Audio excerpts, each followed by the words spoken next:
दोस्तों, GST appellate tribunal की website live हो चुकी है। इस वीडियो में डिस्कस करेंगे कि आपको रजिस्ट्रेशन कैसे करनी है जीएसटी अपीलेट ट्रिब्यूनल की वेबसाइट पे। रेगुलर अपडेट के लिए आप हमारे व्हाट्सएप चैनल को भी सब्सक्राइब कर लें। क्यूआर कोड आपकी स्क्रीन पे दिया गया है, जिससे कि जीएसटी और टैक्स के रेगुलर अपडेट आपको मोबाइल पे ही मिलते रहेंगे। कृपया इस वीडियो को लाइक भी करें और सभी लोगों के साथ शेयर करें। CA Satbir Singh YouTube channel पे आपका स्वागत है। रेगुलर अपडेट के लिए आप हमारे चैनल को सब्सक्राइब कर लें। तो जीएसटी अपीलेट ट्रिब्यूनल की वेबसाइट gst.at.gov.in के ऊपर आपको जाना है। यहाँ पे देखिए आपके राइट हैंड साइड में रजिस्टर का बटन दिया गया है। सबसे पहले आपको यहाँ पे रजिस्ट्रेशन करनी है, उसके बाद आप लॉगिन कर सकते हैं।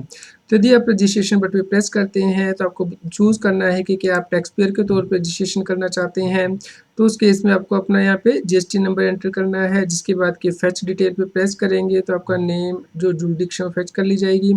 यहाँ पे आपको जीएसटी पोर्टल का लॉगिन आईडी एंटर करना है, मोबाइल नंबर, ईमेल आईडी और जो डेजिग्नेशन है वो प्रेस करना है। लेकिन दोस्तों, यदि आप यहाँ पे एज एडवोकेट या फिर जो टैक्स प्रैक्टिशनर है वो यहाँ पे करना चाहते हैं, तो यहाँ पे ऑथराइज्ड एडवोकेट लीगल रिप्रेजेंटेटिव के तौर पे आपको रजिस्ट्रेशन लेनी है। तो यहाँ पे यदि आपकी रजिस्ट्रेशन कंप्लीट नहीं हुई है तो यहाँ पे टिक कर सकते हैं, जिस केस में कि आपको आपका मोबाइल नंबर एंटर करना होगा। तो आप यहाँ पे कर सकते हैं रजिस्ट्रेशन। और यदि आप फर्स्ट टाइम रजिस्ट्रेशन कर रहे हैं तो यहाँ पे आप टाइप चूज़ करेंगे, जैसे कि आप एडवोकेट हैं, चार्टर अकाउंटेंट है, कॉस्ट अकाउंटेंट है, कंपनी सेक्रेटरी हैं, या फिर relative regular employ of GST registered person, UIN holder, temporary ID holder है, retired eligible officer of CTD board. तो यहाँ पे यदि कोई चार्टर अकाउंटेंट यहाँ चूज़ करेगा तो आप किसे रिप्रेजेंट कर रहे हैं, क्या टैक्स पेयर को या टैक्स ऑफिशियल को। तो यहाँ टैक्स पेयर को प्रेजेंट कर रहे हैं तो आप अकॉर्डिंगली चूज़ कर लीजिए। यहाँ पे नेम देना है, यहाँ पे चार्टर अकाउंटेंट को आपका इन्वॉल्वमेंट नंबर देना है, और यदि वो एडवोकेट है उसे AIBE नंबर देना है। AIBE नंबर का मतलब है ऑल इंडिया बार एग्जामिनेशन नंबर होता है। यहाँ पे आप पिन कोड, लॉगिन आईडी जो है वो यहाँ पे एंटर करेंगे, और उसके बाद mobile number, email ID enter करेंगे। तो उसके बाद आप सबमिट करेंगे। तो दोस्तों, जैसे ही आप अपना मोबाइल नंबर, ईमेल एंटर करेंगे, उसके बाद आपको OTP भी एंटर करने होंगे। उसके बाद आप नेक्स्ट स्क्रीन पे आ जाएंगे वेरिफिकेशन करने के बाद। तो यहाँ पे आपको डॉक्यूमेंट टाइप अपलोड करना है, जैसे कि रजिस्ट्रेशन सर्टिफिकेट या इनरोलमेंट नंबर एंड फोटो। तो आप अकॉर्डिंगली यहाँ पे चूज़ कीजिए। यहाँ पे आपको डॉक्यूमेंट नंबर बताना है और उसे अपलोड करना है। यहाँ पे आप जो कैप्चा कोड है एंटर करेंगे और अपलोड करेंगे डॉक्यूमेंट को। तो आपको यहाँ पे ध्यान रखना है कि जो अपलोड साइज है वो 2 MB से ज़्यादा नहीं होना चाहिए। और यहाँ पे आपको रजिस्ट्रेशन सर्टिफिकेट या इनरोलमेंट नंबर, फोटो को अपलोड करना मैंडेटरी होता है।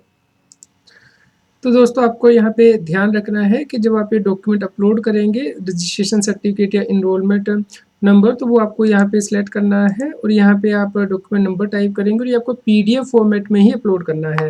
तो यहाँ पे अपलोड करेंगे, उसके बाद ये कैप्चा कोड एंटर करेंगे, अपलोड डॉक्यूमेंट पे प्रेस करेंगे, तो इस प्रकार से आपके जो डॉक्यूमेंट है वो अपलोड हो जाएंगे। तो उसके बाद आपको यहाँ पे फाइनली सबमिट करना है। तो उसके बाद इस प्रकार से आपको ईमेल आएगी कि आप रजिस्टर हो चुके हैं, और आपका जो पासवर्ड है, लॉगिन डिटेल, वो आपकी ईमेल आईडी फॉरवर्ड कर दी गई है। तो वहाँ से जाके आप लॉगिन कर सकते हैं। उसके बाद आपको यहाँ पे लॉगिन करना है। तो जो यूज़र आईडी आपकी ईमेल पे आ गया है वो आपको यहाँ एंटर करना है, जो वन टाइम पासवर्ड आया है वो एंटर करना है, कैप्चा कोड एंटर करके लॉगिन करना है।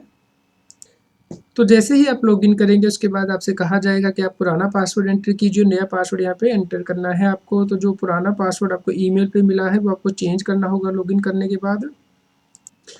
तो यहाँ पे जो आई बनी हुई है, इसके ऊपर अगर आप लॉन्ग प्रेस करेंगे तो आप ये नया पासवर्ड या पुराना पासवर्ड देख सकते हैं कि आपने क्या एंटर किया है। आपको इस पर प्रेस करके रखना है, उसके बाद आपको सबमिट कर देना है। तो दोस्तों, उसके बाद आप दोबारा से लॉगिन करेंगे, अपना जो नया पासवर्ड रिसेट किया है उसके अकॉर्डिंग, और इस प्रकार से आपको डैशबोर्ड दिखाई देगा। तो यहाँ पे आपको कंटिन्यू करना है। उसके बाद इस प्रकार से आपके सामने डिक्लेरेशन आएगी, तो आपको यहाँ पे टिक करके इसे एग्री करना है, क्लोज करना है। तो दोस्तों, यहाँ पे आपको ध्यान रखना है कि जीएसटी एक्ट के सेक्शन 116 के अंतर्गत जो रिप्रेजेंटेटिव के लिए कंडीशन दी गई हैं वो आपको फुलफिल करनी है। तो आपको कोई भी यहाँ पे रॉन्ग डॉक्यूमेंट सबमिट नहीं करना है। दोस्तों, उसके बाद इस प्रकार से आपको स्क्रीन दिखाई देगी। यहाँ पे एप्लेंट कॉर्नर होगा, तो यहाँ पे प्रेस करेंगे तो यहाँ पे आप एप्लीकेशन फाइल करना चाहते हैं तो एप्लीकेशन फाइलिंग आपकी आएगी। और यदि एडिशनल डॉक्यूमेंट अपलोड करना चाहते हो तो इसकी टैब है, या फिर रीफाइलिंग आप करना चाहते हैं। यदि रिस्पोंडेंट फाइल करना चाहता है तो उसके लिए भी यहाँ पे दिया होगा डिटेल, फाइलिंग से related, upload additional document and refiling. और यहाँ पे आप माई अकाउंट के अंतर्गत देख पाएंगे कि कौन से आपके केसेज हैं, केस डॉक्यूमेंट्स क्या है, ट्रांजेक्शन हिस्ट्री क्या है, और यहाँ पे आप माई केस में अपील्स एंड माई एप्लीकेशन जो देख सकते हैं। दोस्तों यदि आपको ई साइन करने हैं डॉक्यूमेंट तो उसके लिए यहाँ पे ये जो डाउनलोड ई साइन DSC टूल दिया गया है, जैसे कि विंडो JP या लिनक्स टेक्स्ट्रा का, तो वो आपको डाउनलोड करके उसके थ्रू ही जो डिजिटल सिग्नेचर है वो अपलोड करने हैं। तो इस टूल का आप यूज़ कर सकते हैं। तो दोस्तों ये सिंपल वेबसाइट है और लॉगिन प्रोसेस भी बहुत सिंपल है, तो आप आसानी से जो GST अपीलेट ट्रिब्यूनल पे रजिस्ट्रेशन कर सकते हैं। तो आप टाइमली रजिस्ट्रेशन कर लीजिए और जो भी आपको डॉक्यूमेंट चाहिए, जैसे कि आपका इनरोलमेंट नंबर या फ़ोटो, वो आप रिक्वायर्ड साइज़ में, रिक्वायर्ड फॉर्मेट में, जैसे कि डॉक्यूमेंट PDF में होना चाहिए आपका, जो आप अपलोड करेंगे वो आप अरेंज कर लीजिए ताकि टाइमली इसकी कंप्लायंस कर सकें।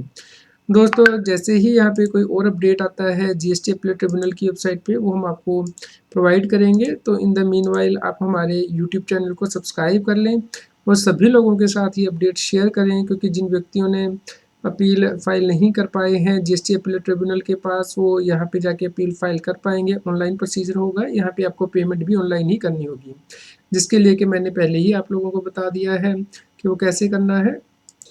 दोस्तों इसके लिए GST अपीलेट ट्रिब्यूनल के आप यहाँ पे जाएंगे हेल्प सेंटर के अंतर्गत, तो यहाँ पे आप देख पाएंगे कि यूज़र मैनुअल क्या है और जो पेमेंट आपको करनी है वो कैसे करनी है। GST अपीलेट ट्रिब्यूनल के पास अपील फाइल करने से पहले जो FAQ है वो भी यहाँ पे दिए गए हैं, जैसे कि आप यहाँ पे देख सकते हैं कि आपको कैसे कंप्लायंस करना है। यहाँ पे यदि GST अपीलेट ट्रिब्यूनल के पास आप अपील फाइल कर रहे हैं तो जो डॉक्यूमेंट है वो कैसे अपलोड करने हैं। तो यहाँ पे आपको डॉक्यूमेंट जो है PDF फॉर्मेट में ही अपलोड करने हैं सभी डॉक्यूमेंट, तो आप पहले ही स्कैन करके रख लीजिए ताकि आपको कोई डिले ना हो GST अपीलेट ट्रिब्यूनल के पास अपील फाइल करने में, क्योंकि कई बार कोई डॉक्यूमेंट जो इमेज फाइल में होता है तो आपको उसे PDF में कन्वर्ट करना होता है। तो दोस्तों आपको कैसे पता लगेगा कि आपका कैजुअल लिस्ट हो गया है, तो इसके लिए आपको SMS और ईमेल पे इन्फॉर्म किया जाएगा। तो आप अपडेटेड ईमेल ID ही यहाँ पे डालें और उसे रेगुलरली चेक करें। तो जो अपील्स हैं वो आपको ऑनलाइन फैसिलिटी के द्वारा ही फाइल करनी है GST अपीलेट ट्रिब्यूनल के पास। दोस्तों यदि आप GST अपीलेट ट्रिब्यूनल के पास अपील फाइल करते हैं तो उस केस में आपको कुछ अमाउंट प्री डिपॉजिट भी करना होता है डिस्प्यूटेड अमाउंट का। और अब तो गवर्नमेंट ने बजट 25 में अमेंडमेंट भी कर दी है कि यदि आप कोई पेनल्टी ऑर्डर है उसके अगेंस्ट अपील फाइल करना चाहते हैं तो उसका भी स्पेसिफाइड अमाउंट आपको प्री डिपॉजिट करना होगा, उसके बाद ही आप अपील फाइल कर पाएंगे। तो ये अमाउंट कितना है और कैसे आपको डिपॉजिट करना है, इसके ऊपर हम सेपरेट वीडियो अब तक पहुँचाएँगे। जैसे ही ये जो पेमेंट सिस्टम है वो GST अपीलेट ट्रिब्यूनल पे इन्फॉर्म किया जाएगा कि कैसे टैक्स पेयर को करना है, तो उसके लिए आप हमारे यूट्यूब चैनल को सब्सक्राइब कर लें। और यदि आपका कोई और क्वेश्चन हो GST अपीलेट ट्रिब्यूनल से रिलेटेड या GST से रिलेटेड, तो आप हमें कमेंट करके ज़रूर बताएं। कृपया लाइक करें और शेयर करें ताकि सभी लोगों तक जानकारी पहुंच पाए और वो GST की कंप्लायंस कर पाएँ। GST की और अधिक जानकारी के लिए आप CS Satbir Singh YouTube channel पे जाके प्लेलिस्ट में जाके डिफरेंट प्लेलिस्ट रेफर कर सकते हैं, जैसे कि GST latest update, GST notice extra.